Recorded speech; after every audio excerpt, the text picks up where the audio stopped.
Panzer Force, a Battlefront series game of combat and leadership. This game features illustrated, easy-to-read and page rulebook, 6 plastic snap-together HO scale tanks, an 18-inch by 30-inch full-color realistic game board, and 2 6-sided dice. First of all, I want to say do not like, do not subscribe, and do not pay any Patreon to me, as I have a 9 to 5 because all of my videos are rotten. So let's do a little unboxing of Panzer Force.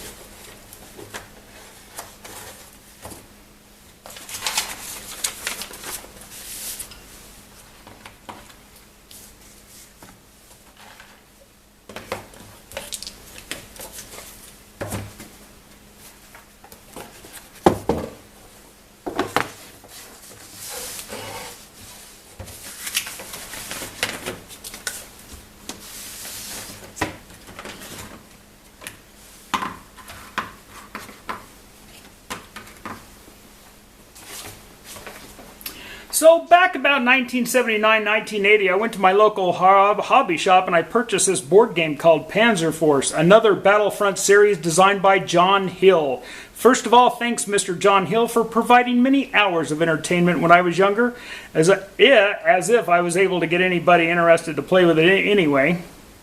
I internet searched this game some time ago and I found out that this was the only game in the Battlefront series. And I'm unable to confirm this because I couldn't find anything as of a couple of days ago for making this video. So I'm not going to do a game. I'm just going to run over a couple of the rules. But it says the first thing you have to do is you have to assemble the 2 Tigers and the 4 Sherman tanks. Both are made of polyethylene or the soft greasy plastic.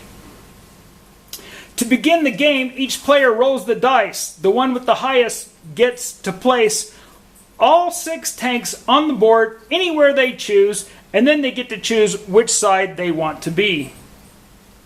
Tanks are not allowed to sit diagonally. They have to sit in the square anytime during the play. And to play the steps usually, the play steps, there are 6. There are 6 steps to each turn. First, the Sherman player moves their tank. Now, Shermans can move 4 movement points. They can spin in a square, and it doesn't cost them a movement point. However, if a Sherman moves, that's 1 movement point. However, a Sherman can do this, and yet that's only 1 movement point. So after the Sherman moves their tanks, the Tiger player gets to shoot at the Sherman tanks. Then the Sherman player shoots at the Tiger tanks. The Tiger player moves their tanks. The Sherman player shoots at the Tiger tanks. And the Tiger player shoots back at the Sherman tanks. How do the tanks move? Like I said, each Sherman tank has 4 movement points. Each Tiger has 3. And there's a chart that shows the type of movement and the movement point cost. An example, if a Tiger moves backwards, that's 3 movement points. And the Sherman, it's only 1 movement point. The turret movement on each tank is 0 movement points. It will cost the Sherman 1 movement point to roll over the stone fences, but not the Tiger.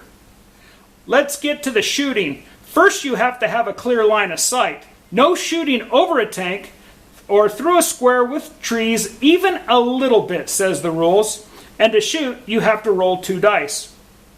For the Sherman to shoot the Tiger's front, you have to roll a 3, which is really hard with 2 dice. But with the armor of the Tiger and the 75mm gun of the Sherman, it was probably a hard shot back then. The Sherman, to shoot the Tiger's side, has to get a 4 or less, and the rear is a 6 or less. So you see what the strategy has to be. You have to get behind that big Tiger tank. So now here lies the power of the Tiger tank. The Tiger shoots the Sherman in the front.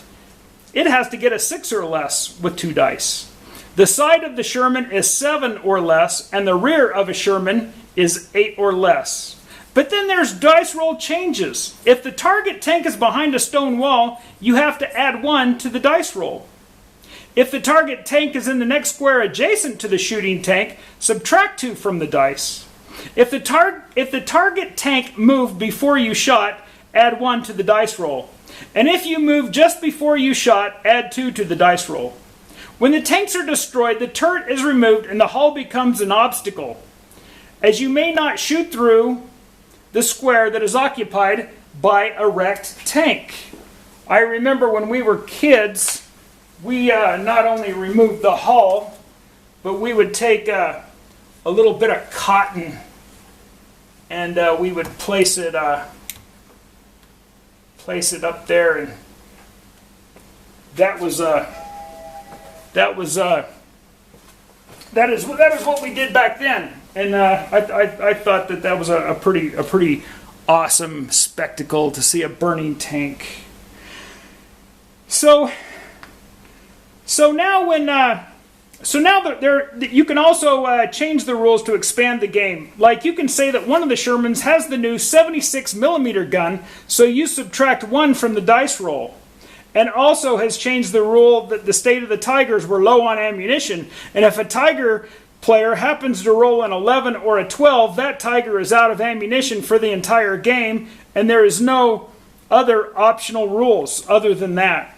After purchasing the game at the local hobby shop, I also found soft plastic models that were called things like the Far West Story. They were named after, it would be like a El Alamein story.